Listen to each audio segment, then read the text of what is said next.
From the University of Texas at Austin, I'm Averill Seal, and today I'm honored to be joined by the director of the LBJ Presidential Library and Museum, Mark Atwood Lawrence. Before becoming director in 2020, he was an award-winning teacher of history at UT, where his classes focused on American and international history. He earned his BA from Stanford and his PhD from Yale, and Mark has held the Cassius Marcellus Clay Fellowship at Yale University. Dr. Lawrence is also author or editor of numerous books, including The Vietnam War, A Concise International History, and Assuming the Burden, Europe and the American Commitment to War in Vietnam, which won the George Lewis Beer Prize for European International History. His most recent book is The End of Ambition, the United States and the Third World in the Vietnam Era. And Mark, let me start by thanking you for being here. And let me just say that when I read that you had won the Beer Prize and held the Cassius Clay Fellowship, a.k.a. Muhammad Ali, I thought, now here is a real man's man.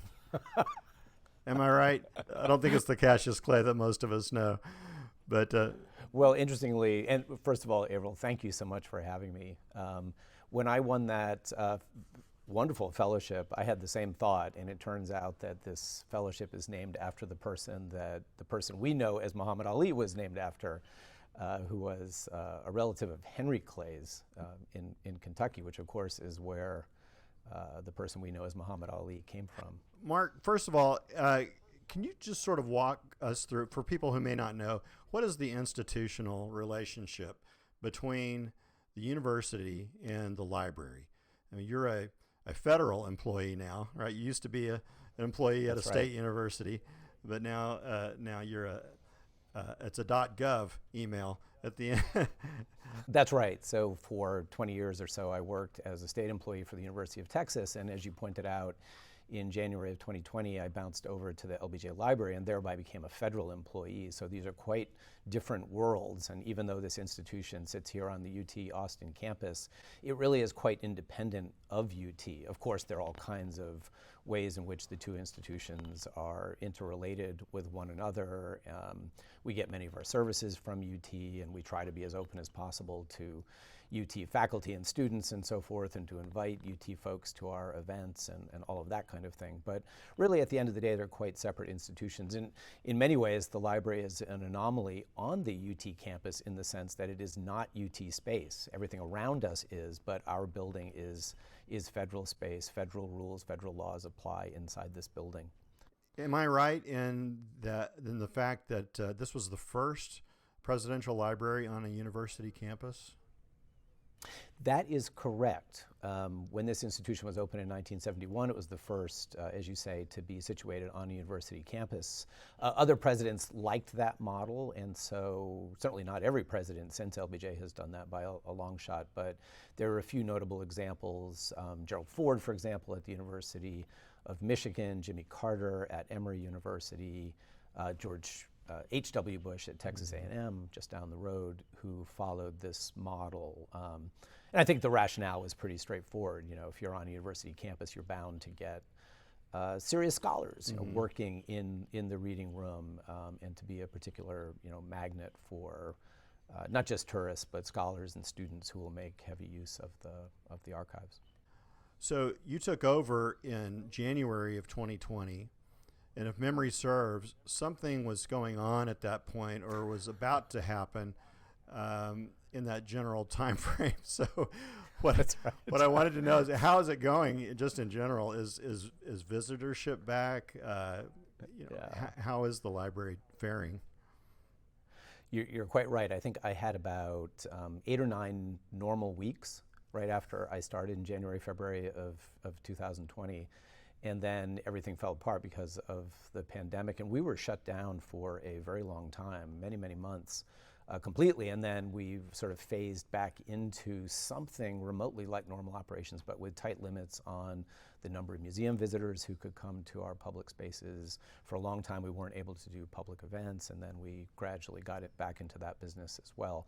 I would say these days, though, of course, COVID rates are increasing again, we are back to more or less normal without limits imposed on either audiences for our public events or the number of people who can come and see our museum. And the benchmark that I tend to follow is how it compares to other presidential libraries. And we do very, very well. For many years, we have been the top draw. And there are some pretty good ones out there. You know, the Reagan Library is pretty spectacular. The Kennedy Library on Boston Harbor is pretty darn nice too. But we hold our own against those institutions. And of course, Austin is a big draw, and that's part of it. But I like to think that our programs and our museum are pretty good too, and that's another reason why people are coming through our doors. What sorts of programs might be coming up that people would be interested in knowing about? This fall, we're still in the process of cooking up the program of speakers for this fall. One that is confirmed will take place in late September. I believe it's September 21st. We're going to have the presidential historian Doris Kearns Goodwin, best-selling author, come and be on our stage for a talk, of course, about her work on presidential history, but the papers of her late husband, Dick Goodwin, who was an advisor to JFK and LBJ, will be going to the Briscoe Center here on the UT campus. And so this will be an opportunity to talk about the importance of those papers. And she's always a wonderful speaker. We've of course had her many times. One of the accomplishments of her early life was to be a White House intern for Lyndon Johnson, so she can speak about him I didn't realize as that. both president in a sort of historian's role, but also as someone who had a lot of personal interaction with LBJ. Beyond that, of course, we're cooking up other events. We have in mind a day-long program that will be focused on women's participation in politics, another hopefully for the fall, if not maybe early winter, about the situation with voting rights across the country. So lots more to come, and we'll of course be announcing those events as soon as we possibly can. Yeah, that sounds fascinating. So let's talk about Lyndon Johnson himself for a minute. I mean, I know just enough about him to be dangerous probably, but from what I've read and seen over the years, documentaries and so forth, I mean, he was a leader of, I would say, Shakespearean proportions and contradictions. Where do you think he would fit on the political spectrum today? I mean, he was a conservative Democrat in a one-party state. Mm-hmm. I think we can argue that point too, whether he would be considered conservative or not. But would he even be a Democrat today, or where do you think he would fit? Yeah, it's a really interesting question. We, of course, have to think ourselves back into a time when the parties meant very, very different things, and bipartisanship actually existed in practice. I think, though, that he was a politician of a type that simply doesn't exist anymore. He was a liberal from the South. So right there, I think, kind of blows up the question. And, we really have to think ourselves into a space where wholly different things were possible. But I would say this in more direct answer to your question. I think it's a mistake when it comes to LBJ to try to pigeonhole him in any way as a liberal, a conservative, a moderate, because he was really all of those things across his career. I would argue that one of the defining characteristics of LBJ was his ability to adapt and adjust across his career. So he began his political career as a New Dealer, where he really very strongly associated himself with what were, by the standards of the day, quite liberal politics. You fast forward into the late 1940s as LBJ is rising through the Senate, and you see a very different LBJ, a rather more conservative LBJ, who was vigorously anti-communist, strongly anti-labor, very opposed to civil rights. And then you fast forward a few years beyond that, and he's something entirely different, more the man that we would see when he entered the presidency in 1963. And I think, the term broadly liberal, democratic liberal, really applies when you get to that point. But his great genius, I think, as a politician was his ability to read the political winds and to adjust his message accordingly so that he retained political power. And this helps explain, I think, why he had such a successful and long political career stretching from the 1930s to the 1960s. And that shift from the 40s to the 60s, say, that you said, the shift from the anti-civil rights leader to one of the preeminent civil rights, arguably the most important elected civil rights leader in the 20th century, at least. What explains that? Was it that political winds factor that you're talking about? Was he just kind of jumping in front of the parade and acting like he was leading it, or was there something in his heart and mind that actually did change? It's a great question. It's one of the questions, I think, that makes LBJ so interesting to this day and has attracted so many biographers to this man. I think really there are two answers, both of which have importance in my mind. One is that he seems to have, at a relatively early point in his life, recognized the disadvantages of racial marginalization and poverty. He seems, perhaps because of his own impoverished background, to have had a striking degree of compassion for people who really were, as he put it, on the outskirts of American life. You can see hints in his early life in the 1920s and 1930s that he was surprisingly open in his attitudes toward race and surprisingly eager to focus on questions of poverty. So that was real. That wasn't contrived. I think that's right. I think that was something that was always part of his mental makeup. But I think the other important set of explanations has to do with the ways in which American politics were changing across those transitional years of the 1950s. I think increasingly the Democratic Party recognized that it needed to compete more effectively for minority votes, especially African American votes in the North. There was a growing population of African Americans in places like Ohio and Michigan, and it was very, very important for the Democratic Party, if it was going to compete nationally, and certainly for the presidency, to be able to get traction in those places. So the racial politics of voting, especially at the presidential level, were really, really changing. And LBJ understood that. I think he also understood, for his own political viability as a national candidate, that he needed to adjust his message in a more liberal direction. It was simply, I think he understood accurately, that a white Southerner who was vigorously attached to a segregationist agenda may be quite popular in a state like Texas and would probably get reelected and reelected until he chose no longer to run. But someone with that resume was very unlikely to compete at the national level, and LBJ obviously had aspirations for higher office.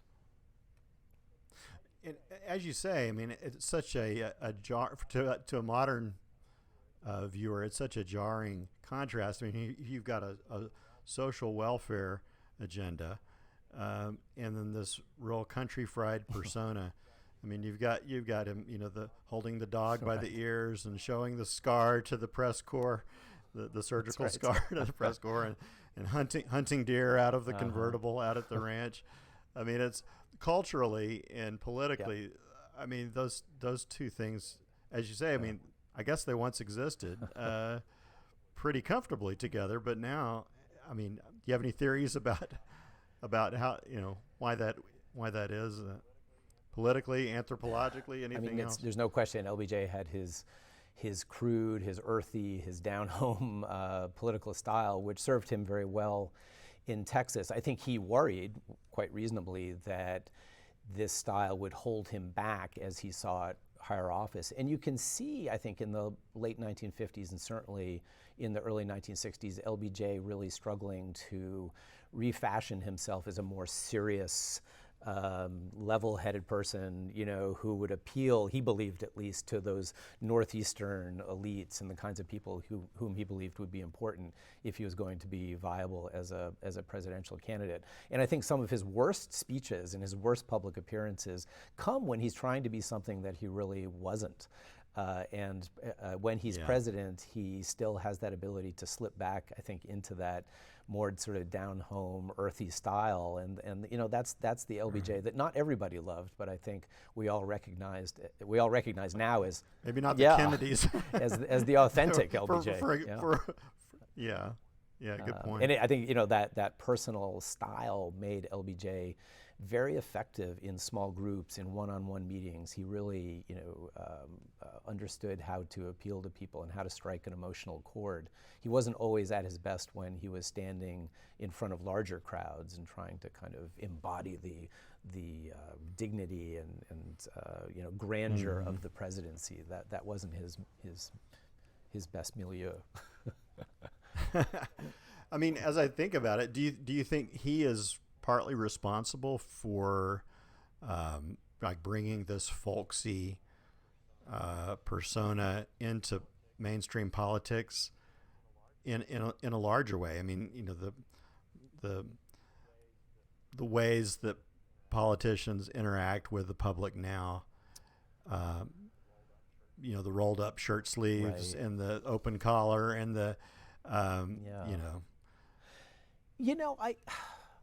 I wish I could say yes, because that would, of course, be another reason why people should pay attention to Lyndon Johnson and his transformative roles. But I have to say, in all honesty, no, I don't think so. I think that his earthy, down-home Texas style of politics was something that didn't necessarily work to his advantage, especially as he pursued higher and higher office. He was never entirely comfortable, I think, projecting that persona.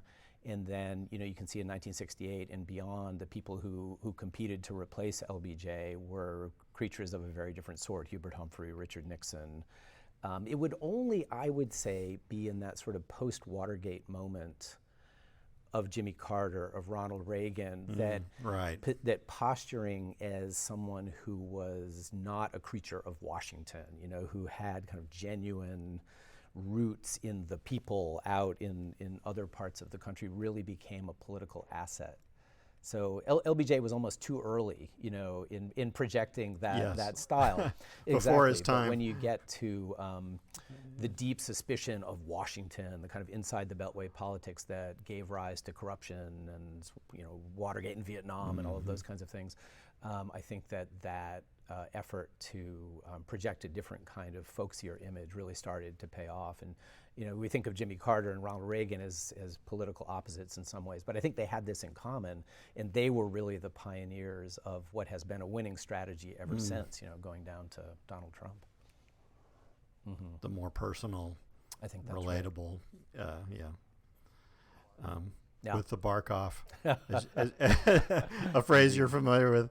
That's Mark and the other Mark Updegrove, co-host an excellent podcast by that name. Yeah, LBJ used that line in May of 1971 when he came into Central Austin for the dedication of the LBJ Library, and he invited researchers to come to this institution, which would enable them to see the record of the Johnson administration with the bark off.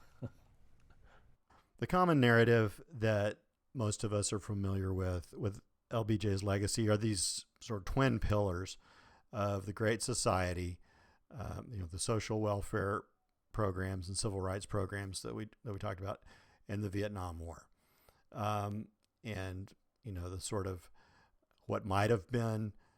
So what I'm wondering is, are we missing? Is that basically right? I mean, is that about right, or are we missing some other aspect, some other major important aspect of his administration?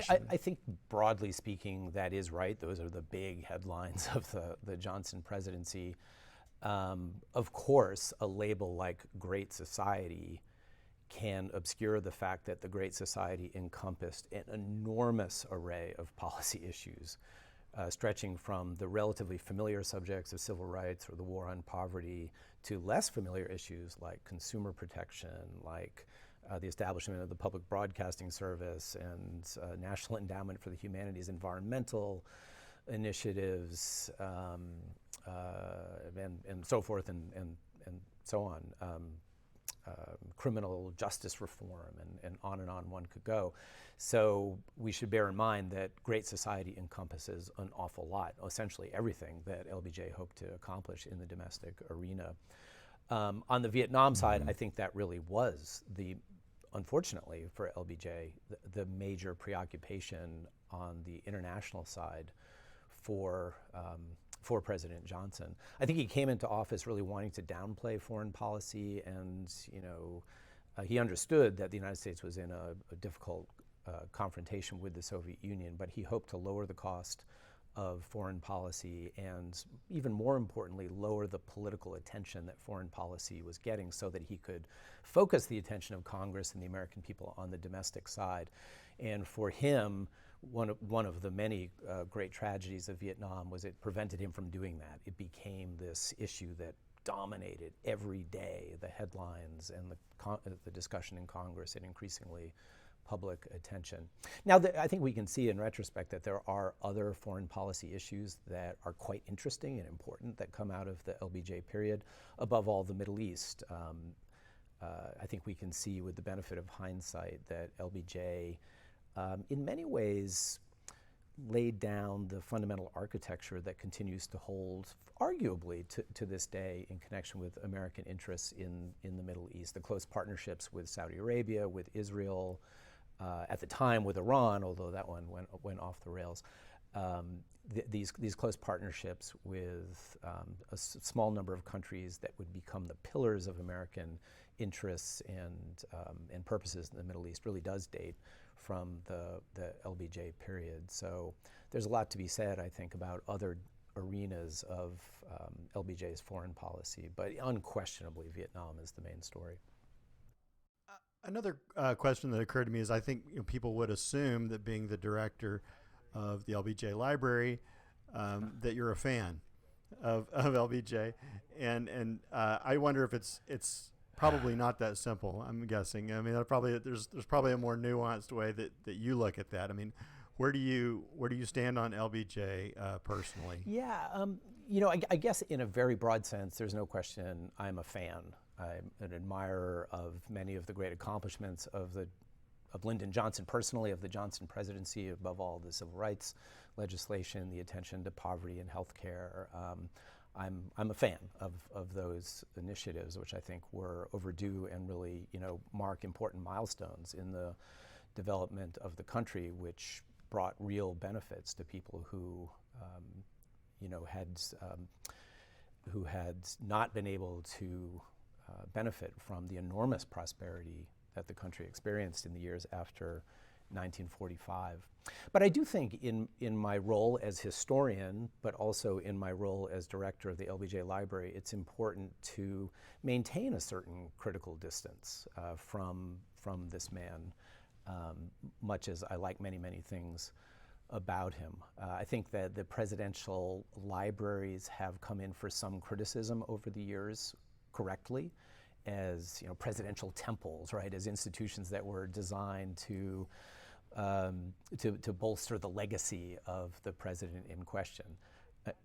Yeah, it kind of looks like. Well, that is true. That is true. The architecture here, maybe more than anywhere else, definitely gives that impression. Yeah. And look, in most cases, after a president has left office, they establish their library, they're present in the library, they're present in designing the exhibits, making fundamental decisions about programs and of course architecture and things like that.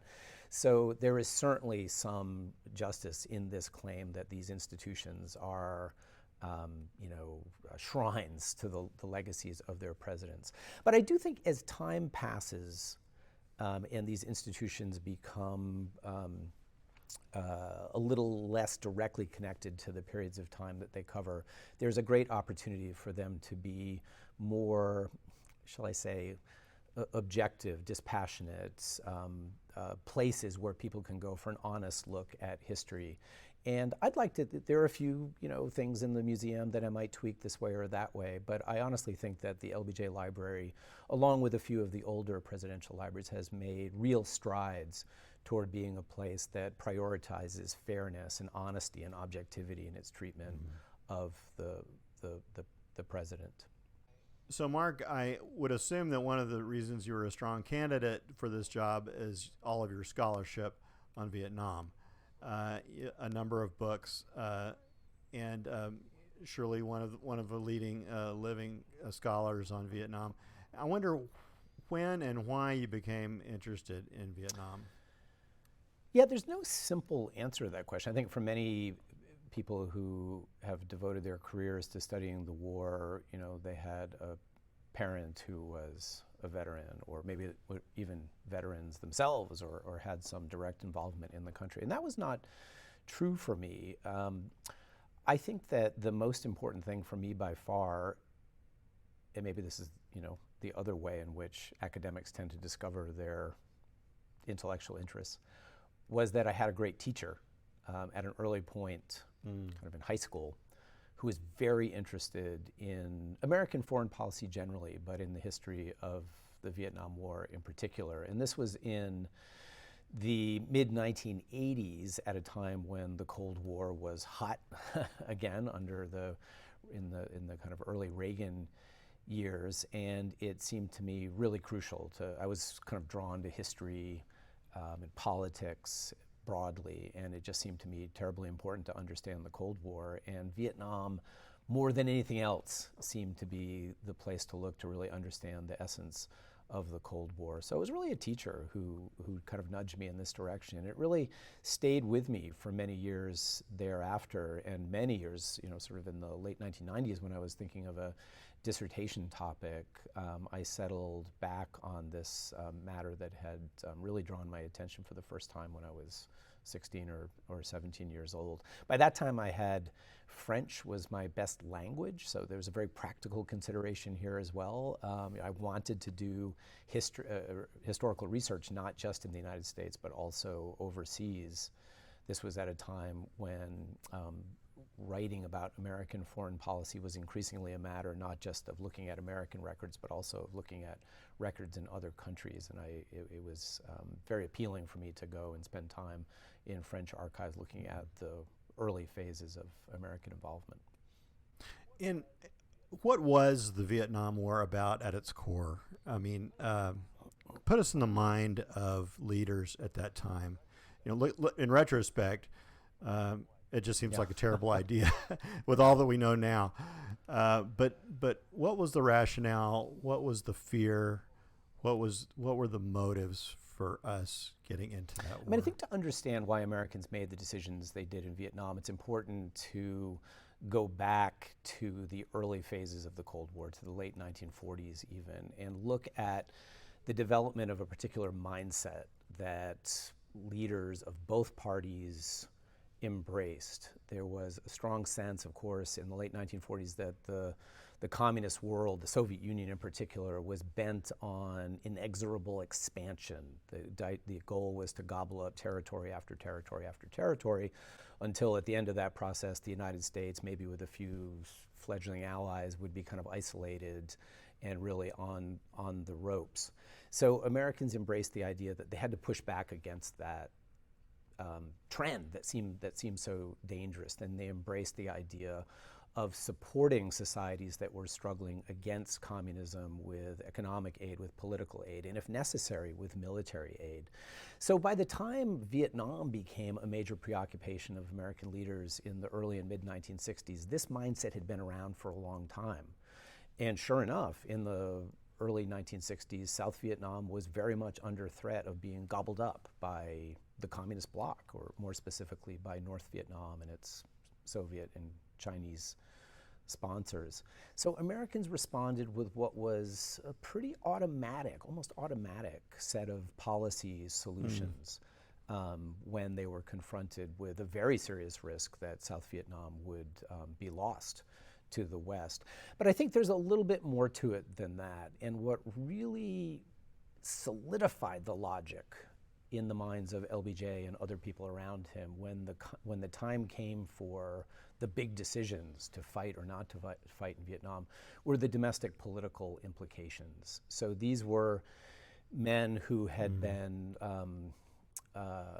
making Cold War policy for a number of years, and they understood that all of the political advantages were on the side of showing toughness, of showing dedication to fighting communists wherever they threatened to grab a new piece of global territory.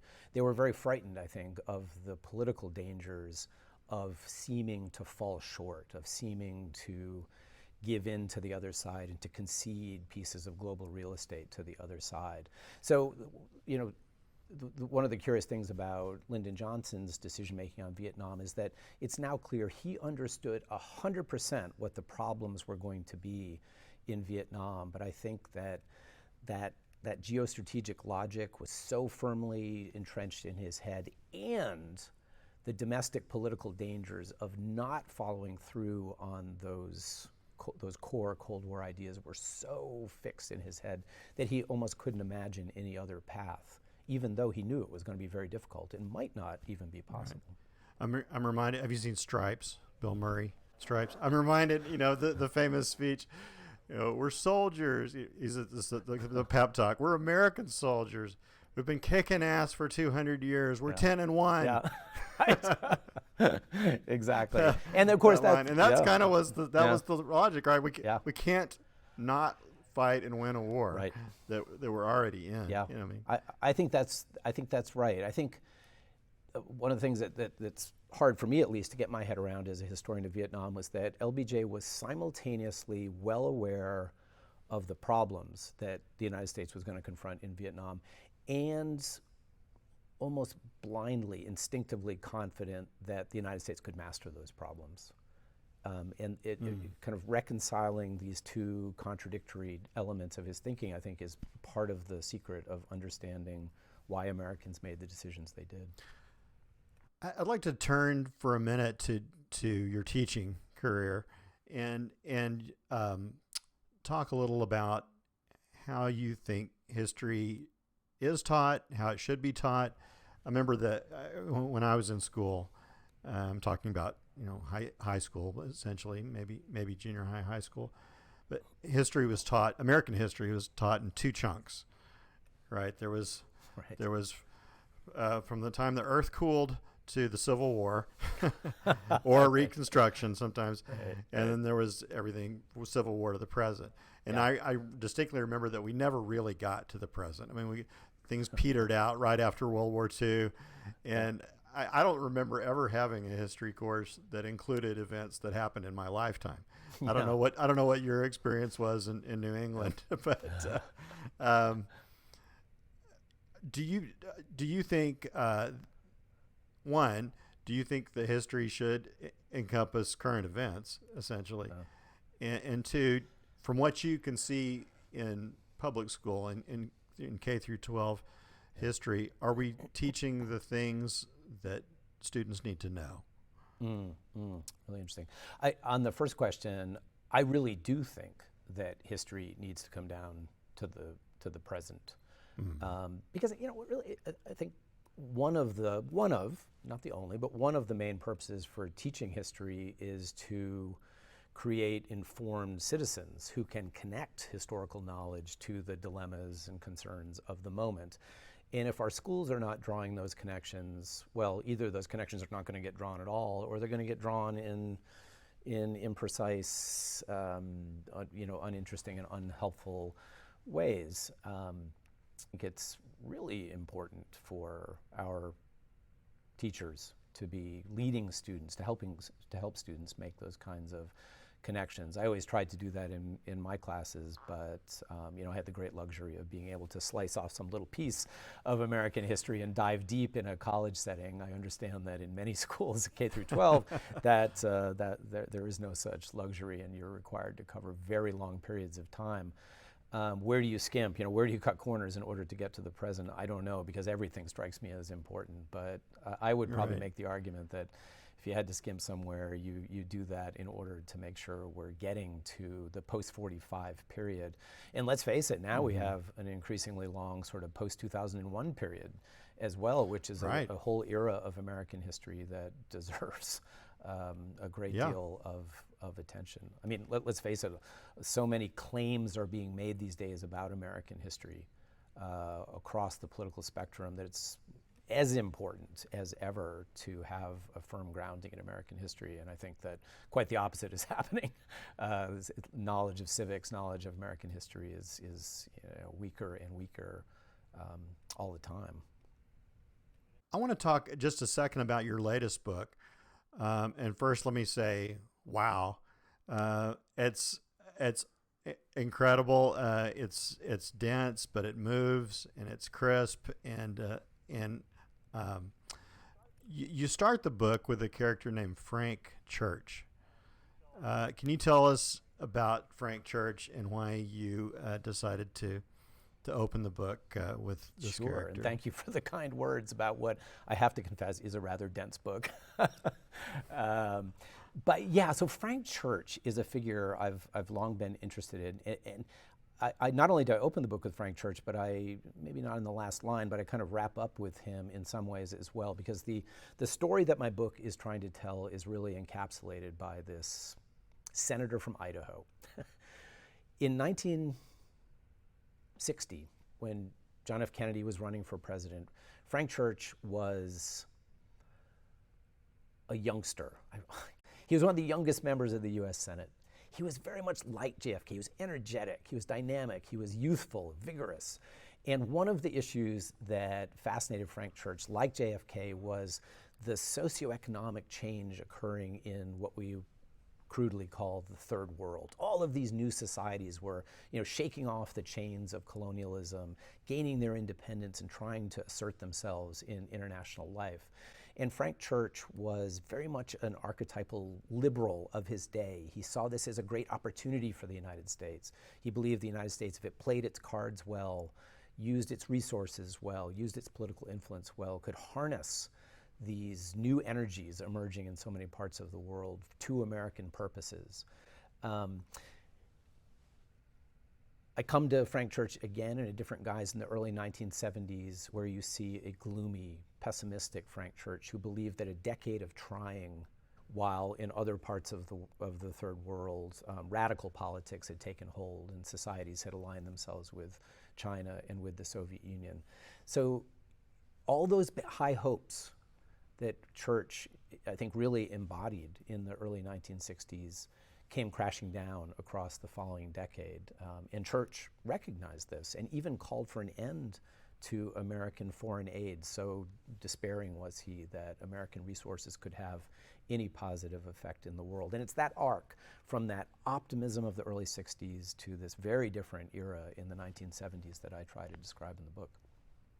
And is the Peace Corps a piece of that thinking, of the going into the developing world, and that was a Kennedy initiative For sure.